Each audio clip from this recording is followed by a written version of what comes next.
So, what's trending? Bridging your Catholic faith with your everyday life. You're listening to Trending with Timmery on Relevant Radio.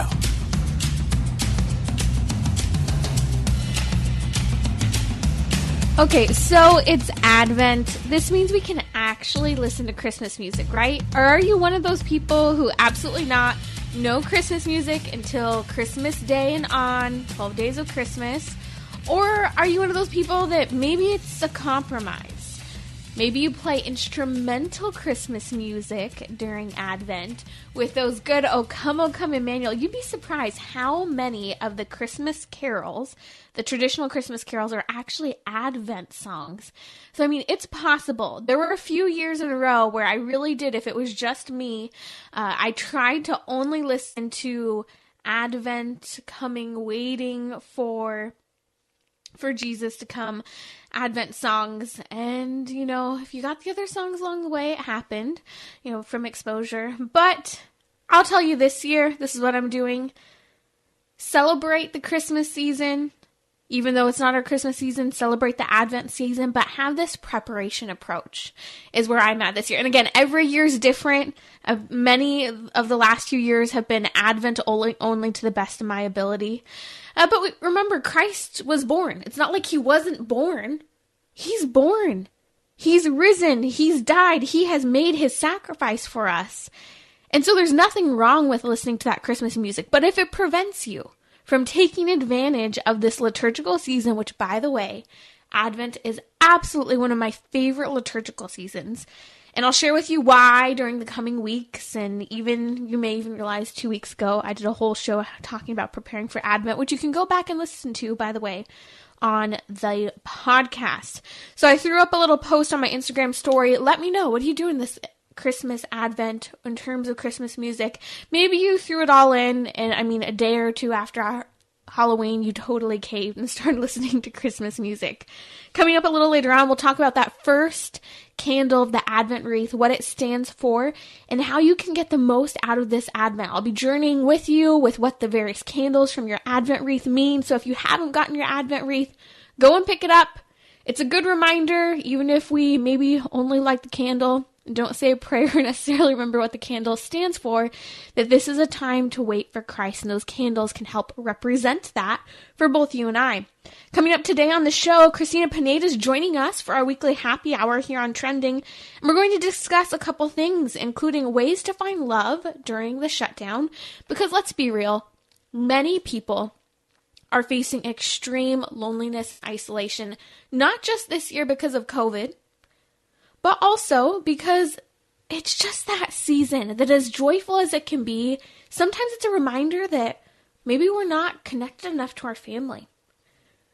Maybe we don't have good friendships. Or maybe you're just at that point in your life where you cannot wait to get married, start a family, and start your own traditions. I get there. I've been there. I'm with my friends who are journeying that same journey. So we'll talk about, again, finding love, whether you're married, single, or dating, with Cristina Pineda. We'll also discuss whether or not chivalry is dead, and how, gentlemen, we know that you want to be chivalrous, but sometimes you don't know how, and us ladies get in the way. But there really is a great mission for men, and you're happier when we're both collaborating to make that happen. These are tips for married, newly married, seasoned married people, single, it doesn't matter. Cristina Pineda, the Matchmakers, are joining us in just a little bit here on Trending. One of the biggest things that gets in the way of yours and my happiness is comparison. We so often sit there and determine some arbitrary set of rules, guidelines, achievements, and we say, this is what's going to make me happy. And I'm going to judge myself according to that guideline, and I'm also going to compare myself in comparison to everyone else. It's totally arbitrary. So the question is, does it make us happier? And how do we quit? Well, on the happiness question, the thing with regard to comparison is you're only happy if you're winning. And if you're not winning, well, then you're not happy.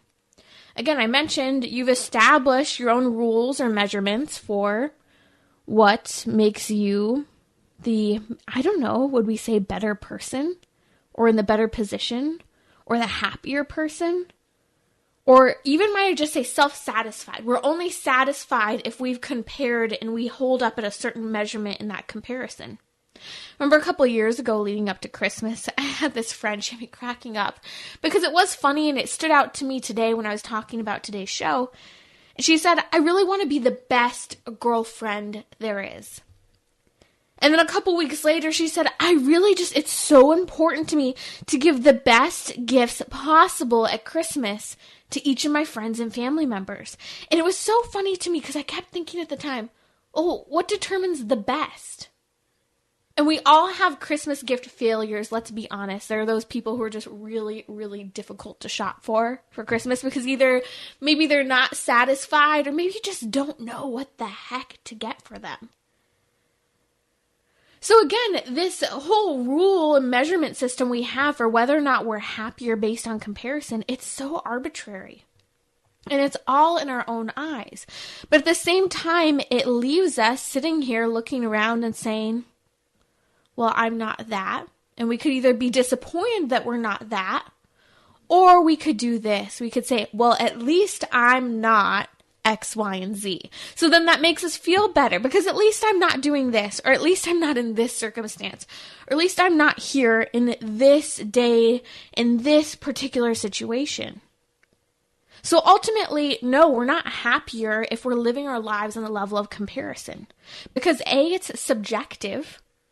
We're determining the rules, and the rules are constantly changing because realistically, it's relativism. Everything's arbitrary. I define my reality of happiness, and that could change now, or it could change tomorrow, or it could even change tonight, and I might find myself with a tub of ice cream because that's what makes me happy, as I'm miserable about something else. So the other part of that is it's also not making us happier because it means that we're dependent on others for our perceived sense of value. Means that we are looking to other people to help us determine whether or not we are okay. Now, there's nothing wrong, to a certain extent, to saying, hey, look at where this other person's at in their life and admiring where they're at. And maybe setting a goal for yourself. Saying these are things I'd like to do in my life. These are qualities and virtues I'd like to have. But it is a problem when we become dependent on our sense of value based on where another person is. So how do we quit this comparison game? Well, you're listening to Trending with Timmery, and this is key. Because we have to work on our character, and ultimately, it's about developing virtue. We're going to talk about the virtue of hope a little later today during the show. But how do you quit? I have a 3 kind of layer approach to quitting this comparison game. And let's be honest, none of us are beyond this comparison game. None of us. Doesn't matter what stage in life we're in, we all struggle with this. So the first thing is we have to find our value or understand that our value is independent of other people. And might I add things because some of us can get wrapped into our things. Ultimately, our value, that is with God. And that's unbreakable and unchangeable. So that leaves me to my second point of how to quit this comparison game. Your happiness is based on union with God, and He transforms all those relationships with other people that you tend to compare yourself on the level of. Instead, He transforms them. He strengthens them. Or maybe He helps to make clear that this is maybe a disordered attachment or comparison game or friendship that you have. And so ultimately, it comes back to, in this second level, if our happiness is based on union with God and He transforms our relationships with others. Well, this is where it's great to be Catholic, because we get wrapped into this comparison game and feeling unhappy and lousy about ourselves, or even in that point where we're saying, well, at least I'm not doing X. This is where confession helps, because sin really does suck. Sin leaves us on that level where we're going, maybe, it's not really that big of a deal that I'm here. And we kind of continue to sit with that dirt on us, and then we compare ourselves to the dirt on other people. confession helps us to be grounded and reunited to God, to have the right perspective in mind. This is why we're going to talk about Advent a little more later on today in the show, about how we need to keep our eyes on the prize. That is being united with God, with heaven, and why hope is so important in this first week of Advent. And finally, I give this exercise over and over again. You hear me mention it on the show. How do we overcome comparison? How do we overcome resentment in our lives? Well, that third tip I had for you is take your rosary out, and on each bead, the crucifix as well, say something you're grateful for. Because when we look at what we're grateful for in our lives, that's when we start to see, hey, I'm doing okay. Hey, I'm grateful for the people, the things, the blessings I have all around me. And you'd be surprised. There are a lot of things that you're grateful for that you probably didn't even realize. You're listening to Trending with Timmery. My guest today is the matchmaker, Cristina Pineda from Matchmakers in the City. And we're diving during this happiness hour into ways to find love during the shutdown. Whether you're single, married, or dating, most of this is applicable to most areas in our lives. Cristina, you are seeing a unique set of circumstances because of COVID and the holiday season. What's happening in the matchmaking world right now? Yes. Hi, Timmery. So good to be back with you. And as you mentioned before, the holidays are typically hard for singles, even though it's so joyous with the birth of our Lord, but it's compounded in a pandemic, this loneliness So that they might feel. And I've actually never seen so many of my date consulting members cry in our sessions because of things that their parents might be doing. And I don't know if you've heard of this, but some families are making their children quarantine before going, if they want to go to the house for Christmas. And there's a lot of that going on right now. And our members feel paralyzed because they want to search for love. They don't want to slow things down. They're at a point in their life where it's every day counts. And they read these gloomy headlines and just all of these things that make their lives look bleak of when will it stop? But there are a lot of things that you can do in this shutdown environment that we live in.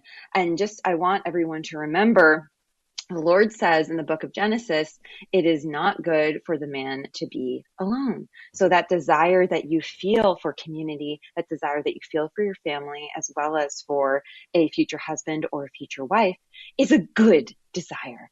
That is something that you should celebrate because he calls us to be in community. And whether that's if you're discerning, or this is even applicable to people who are discerning religious life, because you might be upset because maybe there are more restrictions with that right now. Right. So just know that is a good desire. And anything that the government does, for instance, the established curfew, all of these things, it can be upsetting, but that doesn't, and this can fuel the loneliness that you feel. And I just don't want you to use that as an excuse for a regular relationship, contemplating a regular relationship. So for instance, if you're dating someone thinking that, you know what, let's just move in together. We're at each other's apartments all the time anyway. We can't go anywhere.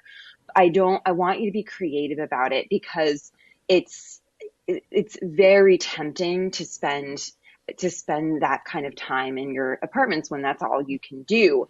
But try to, and the restaurants may be closed again, but that doesn't mean you have to stop dating or spend the night over the person you're dating, your house, if you're not married, obviously. This is right, Cristina. This is a great time, I think, to be creative. Whether you're dating, you're married, that loneliness is so deep. And, as we're talking about this during our happiness hour, it's people who are in all stages of life. And, if we find ourselves in isolation from other people, it can be a breeding ground, for those irregular relationships where you're like, we'll just move in, or I'll just stay the night tonight.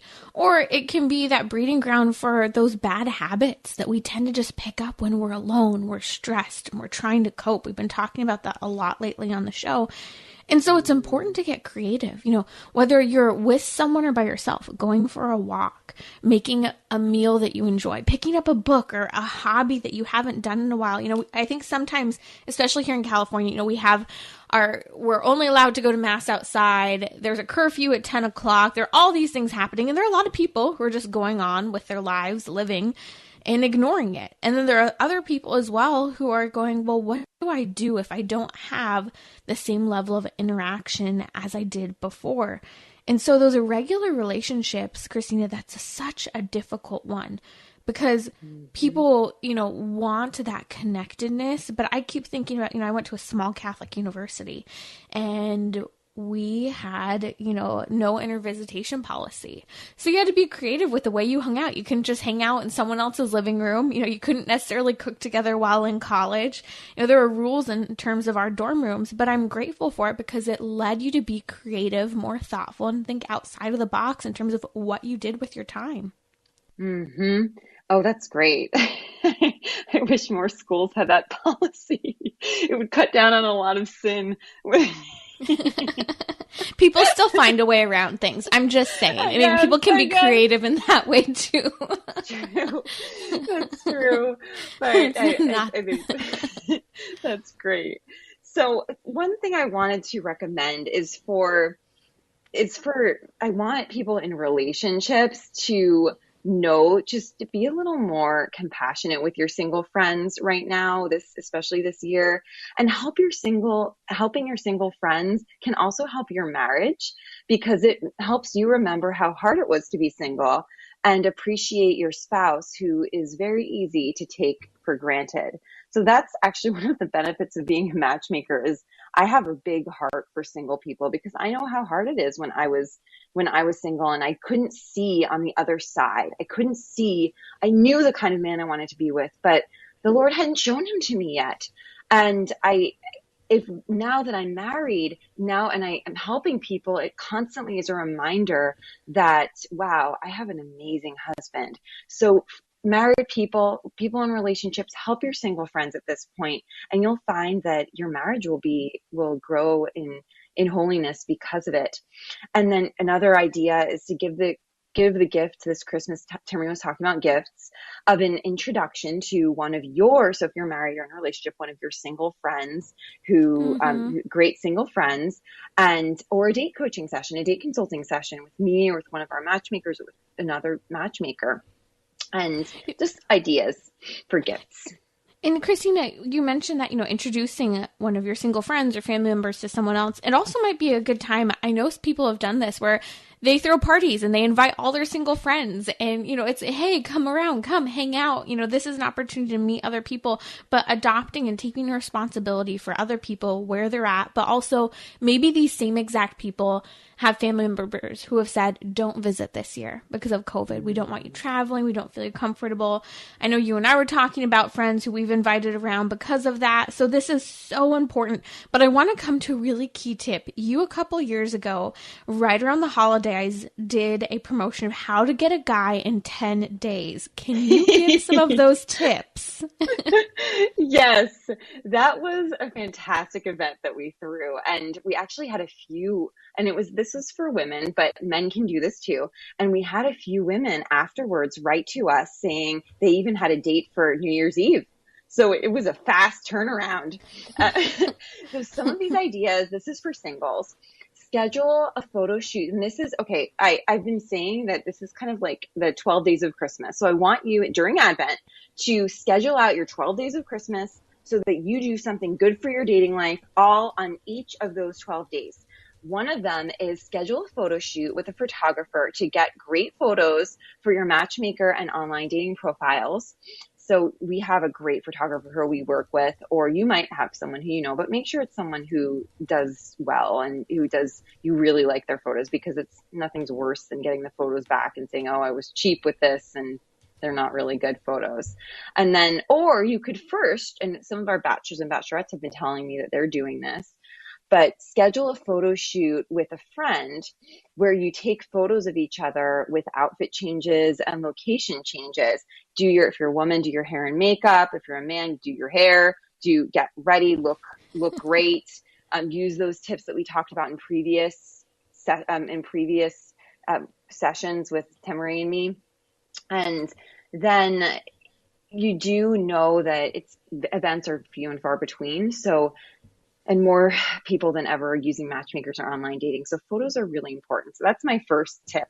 Mm-hmm. The second one for singles is socially distance, outdoor picnic, hike, outing. This is something that you plan where you invite a few single friends and have each of your single friends bring a guy or a girl who they have friend zoned and are not interested in themselves. But this person is a great catch. And we all have people who we know that is true for. So this is a good one. Zoos are open. You have to, as Timmerie said, we have to be creative. So look at what is actually open. Look at who is open to doing something, because not everyone will be open to doing something like this, but some people will, and you can just make sure you wear the masks and socially distance, however you want to orchestrate it. But it's a good way to meet new people, and you could find the right person like that. That's Cristina Pineda from Matchmakers in the City. You also have a promotion that you do, 12 Days of Christmas, and it's for married couples dating, but I'm going to generalize it for everyone. Ways to be connected with other people. What's the challenge for the 12 Days of Christmas, and how can we take advantage of that real quick? Yeah, that's connecting with other people during this time. And especially, this is, I guess I'd like to talk about the married couples right now, is I haven't really talked that much about how the shutdowns can be difficult for married people. And when you're spending so much time together, tensions are getting high, you're getting on each other's nerve. So this 12 Days of Christmas marriage challenge will be great for you. And so I want you to write a day-by-day plan to do one special thing for your dating life or relationship during those 12 days. And maybe it's for a roommate. Maybe you're not dating, maybe you're not married, but it could be for a roommate, a dear friend, to step outside of yourself during Christmas and really find something that you can do for another person for 12 days going into Christmas. We'll be right back here on Trending with Timmerie during our happy hour to talk about whether chivalry's dead and to dive more into Advent. How many candles on an Advent wreath? 4. Hi, this is Father Rocky with another Advent inspiration. There are 4 candles on an Advent wreath, one for each Sunday in Advent. Usually 3 of the candles are purple and 1 is rose, and that's the one for the 3rd week of Advent, known as Gaudete Sunday, which is the Latin word that means rejoice. On the 3rd Sunday of Advent, the priest can wear rose-colored vestments at Mass. Growing up in my family, we placed the Advent wreath on the dining room table and would light the candles during dinner each evening. By the time we reached the 4th week of Advent and all 4 candles were glowing, we knew Christmas was almost here. The evergreen leaves that make up the wreath symbolize eternal life by sanctifying grace, and the light of the candles represents the light of Christ, who brings hope to all who approach Him. On Christmas Day, a 5th candle, a large white one, can be placed in the center and burns brightly during the entire Christmas octave, and that's why we call it the Christ light. To hear this or any of Father's Advent inspirations, visit us on the app or relevantradio.com. The Relevant Radio studio line is sponsored by Catholic Order of Foresters. Information about employment opportunities and their flexible premium life insurance plans are available at relevantradio.com/forester. So, what's trending?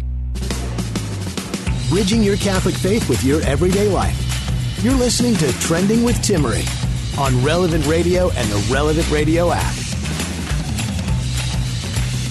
You're joining us during our weekly happy hour, heard every week here on Monday, because who doesn't want to be happier? And there's so many things that we do that get in the way of our own happiness. I asked last week, what has made you happier during the quarantine? And your responses have been amazing. And there are totally things to work on here for Advent, but even just to implement into our regular routines. We'll be talking about that and Advent, what that first candle and the Advent wreath stands for. Now, my uncle recently died during COVID, and when we were celebrating his life and attending a very small scale funeral, that's all that was allowed. Unfortunately, we weren't allowed in a church, but other places allowed us. We were talking about how he was always a gentleman. Always a gentleman. I think about how much he cared for me and loved me with gifts and his generosity, and he was a very happy and simple person. And one of those things that I think came across in his personality so simply that it was almost overlooked was this honor he showed and chivalry he showed specifically toward women. Anytime a woman, whether young or old of any age, walked into the room, he was the first person to stand up, offer his chair. He was a gentleman of the old school who waited really until all the women sat down and were comfortable before he sat down. And not in a way that was like stressful, because you know those guys sometimes where they're like, no, you have to sit down, I have to give you a chair, you know, you have to do this, and I'm a mover, I like to stand. So it's always one of those like, allow the man to be a gentleman, just sit down and take the darn chair. But there are moments where you want to stand, you've been sitting all day, and you know, sometimes they need to calm down a little bit. But when Cristina Pineda from Matchmakers in the Cities joining me during our happy hour, she asked the question, is chivalry dead? And it's sad because it seems like it is fading away with some of the older generations. Yet at the same time, Cristina, men want to be chivalrous, but they don't know how. And let's be honest, us women can really get in the way of that happening. That's so true. And it is very much alive and breathing if you want it to be. So for men, I want to challenge you because I date consult a lot of men. This is why this came up for me, that they will say to me, oh, just chivalry, it's just not me. And then I challenge them on that because it's because you were marked off my list. Seriously. Well, the thing is, they haven't been raised with it. And a lot of them grew up in the 70s, 60s, and 70s culture where it was anything goes, and people were really questioning a lot of these old school wonderful things that have very respectful things. So they weren't raised with it. And I think what you are talking about, Timmery, is that sometimes women will expect the chivalry, but they don't support it. So men are also scared to be perceived as chauvinistic or showy and then being made fun of by their female friends for doing it all of a sudden if they've never done it in their lives. But if you are on the marriage path, if you want to be with the woman of your dreams, this is so important for you to do. It is a game changer. We've had so many bachelors. We used to work with a chivalry expert. Now we just do it, talk to our bachelors about it ourselves and talk to women about it too. But I remember especially one bachelor in the beginning of when we started our company say to me, Cristina, that session was a game changer for me. So if you open your mind, if you open your heart to that, it will change your life. And now about women, what Timmery was saying, that some of us will use it as a deal breaker. And I'm guilty of that too. But it's not appropriate for our times, ladies, to use this barometer as a deal breaker unless the man, if you tried it, for instance, I'm going to give you an example. Okay, so you want the door held open for you. Men always hold open every single door and anticipate her needs. So if you're walking, you see a door, go in front of her and open it. If she, for instance, though, if you don't do that, for the woman, if there's a door in front of you and he's not opening it, just stand there, wait, be patient, and then say, if he's not getting the hint by that point, say to him, oh, I just love it when men open the door for me in a very kind and nice way. Then you will see his reaction. Most guys who are normal, good single men, I'll put a carpet out for you, honey. Let me roll that carpet now. They'll say, sure, and they'll open the door for you.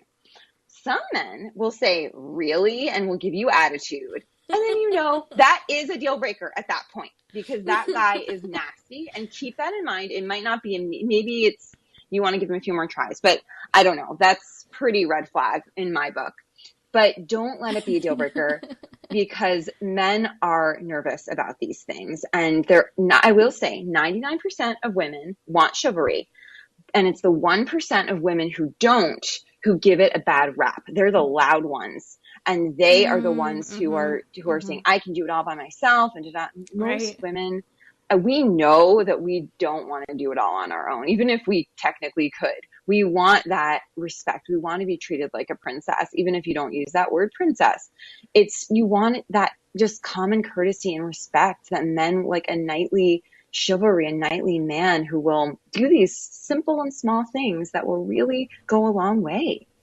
You know, Christine, it's so funny as we're talking about this because the door is always what ends up coming up when we talk about chivalry and those simple ways to show that respect toward the women in your life. And I say this of all ages. Sometimes I'm shocked when a guy doesn't see like an older man or woman walking toward the door and walk and open the door for the person. You know, speed up a little bit. I mean, I'm not a dude, but I recognize if there's someone older who's walking and they're going to be approaching the door, help them out. They're not always the most balanced. I think my producer Karen's pointing at herself as if we should be opening the door for her. You don't get that yet, Karen.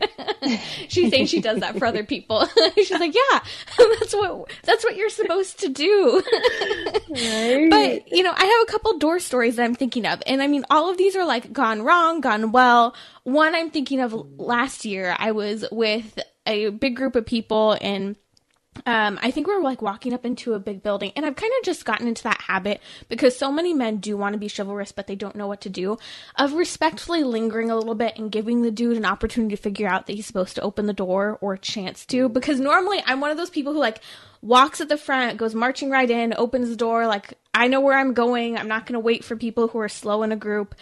And one of my friends goes, "Are you serious, Timmery? You can't just open the stupid door." And like he makes a really big deal of like reaching around over me, grabbing the door, huffing and puffing. And I walked through and I was so mortified. And I thought, you know what? Thumbs down, dude. Like, you know, even if you thought and noticed that I was lingering back, which I did a little bit, but there were a bunch of other people that I was waiting for as well. It's just rude. But on the other end, I've seen women. I remember in college, there was this one girl, and if someone opened the door for her, she would go and grab the door, step back, and be like, "No, after you, I insist." And she'd insist on holding the door open for everyone who came through. And so I look at these examples, and it's so funny because it's something so simple that we can be polite about. But for some reason, like you said, those loud-mouthed people are the ones that can sometimes ruin it and make other people feel uncomfortable. That's very true. And if you, as a man, I want you to just stop thinking about the women who, and you know what, women, we're guilty of being very productive during the day, wanting everything to be efficient. Just if we can get one door open faster to get us through, like Timmery was saying, that's usually how she'll operate. But it goes both ways. Ladies, you want to give men the time to do what they need to do. And men just assume that women want chivalry because they usually do. And I have a few other tips that I love to dive into that for men, I want you to get in the habit of doing these things because chivalry is a way of life. And if you start practicing it, it will, like that Bachelor Boy said, it's not me, it will become you. So one thing, opening all doors, including car doors, we just talked about that. Have a blazer with you at all times. Offer it to her if you're on a date or something like that. And if she's seeming cold, because women, we have dresses and they're not always the warmest things. And then breath mints in pockets. It's so wonderful though to get that blazer. You feel so protected and cared for when such a simple act, but it feels so good as a lady to get that blazer. And then keep your breath mints in your pocket. We've talked about that before. An umbrella in your car. That's something that might be different for you because it doesn't really rain that much in LA, but sometimes it does, and you want to be prepared. And then you can go and get it for her if you're at a restaurant or and you want to and make sure she doesn't get wet as she goes out of the restaurant. And then pay for the meal. No questions asked. Take the check immediately. Do not let it linger on the table. As soon as it comes, just swipe it off there and take your card, slam it on the table. No, slam it, but put it on the table. And that's that. She might say to you, she might do a fake reach and say, or maybe a real reach. Oh, it's okay. I can help. Can I contribute? That's not, she doesn't really mean it. So she might, but it doesn't matter. The guys are like, wait, what? Don't take her for her word. That's the first cardinal rule of women. No, sometimes you have to. But when it comes to paying the bill, that's true. So say, this is the volleyball rule, it's called. Say, no, I got it. Don't worry about it. then she might say, oh, are you sure? And then you'll say, yep, no problem. Got it. Leave a tip, woman. That's what you're supposed to say. I'm kidding. I'm kidding. But, Christina, as you're walking through some of these simple ways, to be courteous, to have common sense, it really brings me back to a man's mission of being a protector, a provider, and someone who makes sacrifices. And I really do believe through chivalry, common courtesy, that men can really own their mission to be protectors, to be providers. And, maybe you're dating and you agree with the person you're dating, hey, we'll take turns on our meals out in terms of what we do. That's different and you can get into that. But you're really talking about helping men to come into their mission. And I think part of the difficult issue with chivalry, and why I love that we're talking about it during our happy hour, is that many men are looking for a mission. And part of it is a simplicity of making little sacrifices and being thoughtful toward other people. And when we throw chivalry out the door, we throw out the gentleman, we throw out the virtue, and we throw out the purpose of living for others, for men. And this is your way to be the knight in shining armor. And these small, simple things, it's like Saint Therese, a little way. This is how you do that. This is how you save the princess. There's all these video games and everything. It's all about saving the princess. This is how you're going to do it, in these small, simple ways. And I say that the rule of thumb is if you ask, you pay. So if you're the one who's courting her and you're asking her out to do something, you pay for it. If she invites you to something, then that's different. But if you're pursuing her, I'm sure you are at a place in your life where you can share your life. You have the means to share your life with someone in a certain respect, and don't do something that you don't feel like you can afford. So if you can't afford an expensive restaurant, bring her somewhere nice, but that's not the top tier prices. Bring her on a picnic. That's probably all you can do right now. So save a few bucks. Right. That's Cristina Pineda from Matchmakers in the City. You can find them at matchmakersinthecity.com. We'll post links to that. And just a final thought on chivalry. Ladies, from your perspective, we talked about sometimes, we can say that if he's not chivalrous, if he doesn't open my door, if he's rude about it, it's a deal breaker. And Karen, my producer, is just commenting, there's a problem when someone's rude. That's a red flag. That should be a deal breaker for both men and women. But if someone's just clueless, they don't know how to be chivalrous, and they're maybe coachable, that's not a deal breaker. That's an opportunity to love someone who maybe hasn't been taught that example, or even been encouraged or dated someone who expects it. And so this is one of those moments where being a Christian in the culture is a reminder that we are called not only to have high expectations of ourselves, but to help other people in the high expectations we have for them as well. I'll be right back here on Trending with Timmerie during our happy hour, talking about Advent and what that first Advent candle on the Advent wreath stands for. Timmerie will be right back. You can reach her on Instagram and Twitter at Timmerie. That's Timmerie. Underwriting by the Catholic Singles app, an online community of single men and women looking to connect with other Catholic singles who share their faith and values. The Catholic Singles app, the platform connecting single Catholics around the globe. We're talking about what you're thinking about. You're listening to Trending with Timmerie on Relevant Radio and the Relevant Radio app. Coming up, hope in this first week of Advent. That's our theme. That's what the first candle on the Advent wreath stands for. Stay tuned. We'll dive more into the topic of hope in just a minute. Last week, I asked the question on social media, taking a poll, what has made you happier during quarantine? And I love these answers because these are changes we need to make in our everyday life. So the first theme in terms of the responses I received over and over again had to do with being together with other people. Whether it was praying for the first time as a family or as a couple, or get this, actually sitting down at the dinner table together. Let's touch on praying together first. So many of you have written to me saying for the first time, you're praying your rosary each evening together and how much you love it. How it's transforming your interaction as a family. You're growing in your faith. Many of you commented that just having the time to pray together has been incredible. So my challenge is this. Life changes. I mean, the quarantine itself has changed so much in the last, 9 months now? I mean, come on, we're having a quarantine baby, as my sister keeps saying. And what have we learned? It's time to take our time back. Take our time back into our own hands. We shouldn't just say, wow, I got to pray together and I got to have a dinner with my family during COVID. These are things that should happen from here on out. I hope COVID has allowed for that so-called 2020 vision that so many people were anticipating when the new year was rung in.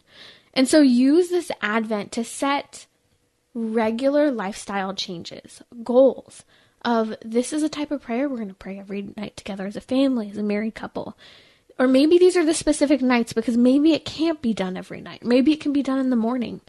The other thing is setting that time to have dinner together. Praying together and dinner together were the two biggest ones people have been saying, I've loved. It's made me happy. It's made me a better person, and it's led me to go deeper in my relationships.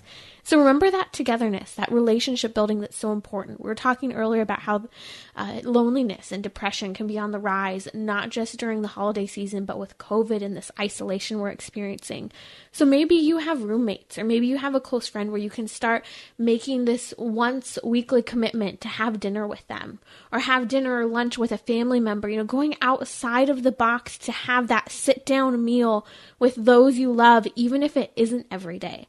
I will say this, having so many meals together while single is really difficult. It was difficult for me. I would get so sick because I'd work from home and I'd eat meal after meal after meal throughout the week by myself. And you kind of just go, well, I'm just going to put on my iPad. I'm just going to do this.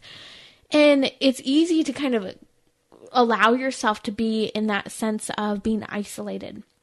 But doing different things to connect with people, having dinner dates and lunch dates that you set your eyes on can be that really good way of remedying this lack of engagement with others. And heck, if you are in a place where it's difficult to go out to eat, have a picnic, invite someone to your house, host a dinner. Another thing that people have said has made them happier during the quarantine is no longer taking for granted going to Mass. And these are three things that I think we have to remember over and over again with regard to Mass. We don't have to go to Mass. We get to go to Mass. We talk a lot about holy days of obligation or that we're required to go to church on Sunday. But I think about that word obligation. Have you ever responded to someone and said, I know this is kind of older language we don't use so often, but when you're excited about something or you feel honored, you say, oh, I'm much obliged to do this. Like in a positive sense, you're glad, you're happy to go. It's an honor. Think about this opportunity to go to Mass as your honor and your gift to our Lord to be in His presence. And third, remember, stand for our freedoms. Be grateful for our freedoms. Stand up for them. Just a quick rundown on some of the religious persecution as of now. The Supreme Court of the United States during the week of Thanksgiving ruled that the New York sanction on masses was absolutely unacceptable and that church is essential and you cannot limit worship to 10 people. California, we're under another state of religious persecution where we're forced outside for, I believe, the third week in a row again for our masses. It's unconstitutional. And as Archbishop Corleone of San Francisco said in the past week, he said, not only is it a constitutional right to go to church, freedom of religion, freedom to assemble, but it's also a natural right. It's a natural part and dimension of the human person. And in fact, in parts of Northern California, actually in San Francisco, up until September, San Francisco, you weren't even allowed to gather in a group of 12 people outdoors. And so they have seen some of the strictest COVID restrictions. And now Kentucky, the governor of Kentucky has said no Mass. You can only go to church online. Woo! But guess what? 4 dioceses in Kentucky have said no. They're continuing to celebrate Mass because the reality is there's been no link to church gatherings with all of the regulations churches have followed to the T and COVID cases. And so they have insisted on keeping their doors open, even in the face of the Kentucky governor persecuting specifically churches. Yet everyone got to go Black Friday shopping, most everywhere I know, even here in California, with how bad things so supposedly are. Just a couple other things to note that people have loved during this change in COVID. What's made you happy? Not having a commute to work. It's a reminder of family time, better lived time. But what happens if that commute comes back? I want to encourage you. If and when, if it hasn't already come back for you, when you're in that car, embrace silence. Use it as a time of contemplation and prayer. Your rosary, listening to religious talks. There's so many great podcasts and talks from priests. I mean, I even think about, I went through this phase of listening to Venerable Fulton Sheen and all of his talks when I drive on my commutes. Incredible content out there with podcasts, Trending with Timmery, all the shows on Relevant Radio. It's also, again, a good time to connect with other people. Make those phone calls. Get connected to your loved ones. Stay tuned as throughout the week I'll share more of those things that we can work on this Advent that have made us happier during the quarantine. But I want to spend some time today talking about Advent. What is Advent? It's that time of awaiting for Christ's coming at Christmas. Waiting with Mary, putting ourselves in the shoes of the Jewish people who waited for the Messiah, waiting even now for Christ's second coming to the earth, but also even waiting to be with him in heaven at our own judgment when we'll be united to God if we are found worthy. Now, this waiting period, one of the ways that we mark that in the Catholic Church is with that traditional Advent wreath and the 4 Advent candles. I can't tell you how often growing up we would, see this ceremony if you got to go to the Mass where they lit the candle for the Sunday Mass. And no one would talk about what the candles represented. They'd just be there. And it was a symbol, but we knew it meant Advent, but we didn't know what they meant. Well, that first purple candle of Advent, because we have 3 purple and 1 pink, stands for hope. And I want to talk about hope for just a minute here. If you don't know what the others stand for, I'll be breaking it down as the weeks and days go on. We have the first purple candle stands for hope, the second for peace, the third for joy, that Gaudete Sunday, and the fourth for love. Now, focusing in on hope, remember, hope is a virtue. And I think this is such an important virtue in today's day. We live in a culture where so many people are despairing. There's hopelessness. The mental health crisis has been incredibly challenging, but has only gotten worse with COVID. Perhaps a loved one of yours is suffering, or perhaps no longer here because of this hopelessness and despair. We also have a generation of young people who identify as, quote, nuns. That is those people who have absolutely no religious affiliation in their life. In fact, I was citing this study that came out from Pew Research a couple weeks ago that, in fact, 1/3 of millennials had absolutely no church exposure during their upbringing. What is this culture of nuns, despair, hopelessness, and mental health pointing to? It really is a cry for God. It's a cry for belief in one who loves them unconditionally. And it's a search for a forever home that we're all created for. You see, this is hope. To understand that our greatest longing ultimately is fulfilled in God. To understand that belief, faith, is one of the most fundamental things that we have, because faith points us to a God who created us and loves us unconditionally. In a culture with loneliness, despair, hopelessness, suicide, and mental health all on the rise, ultimately people are looking for that human connection. We talked a lot about relationship building, engaging with others today during our happy hour. We have to remember that the greatest relationship that we can foster and grow in is that love that God the Father has for us, understanding it and receiving it and responding. He truly loves us unconditionally, no matter what the broken relationships may be on this earth that we experience. They aren't even a fraction of the love God has for us. Even the greatest, most loving and generous relationship you may have barely even touches on the love that God the Father has for you. And he has created you for that forever home. I've worked a lot with people who have placed their children for adoption. I've had many friends who have been adopted. And I always think about this forever home that they have and how a forever home is so important to them and how that forever home is fundamental for them understanding who they are. But ultimately that forever home isn't in a placement with regard to where you are temporarily, who you room with, the circumstances you find yourself in now. That forever home is in heaven with God, who you're created to be with.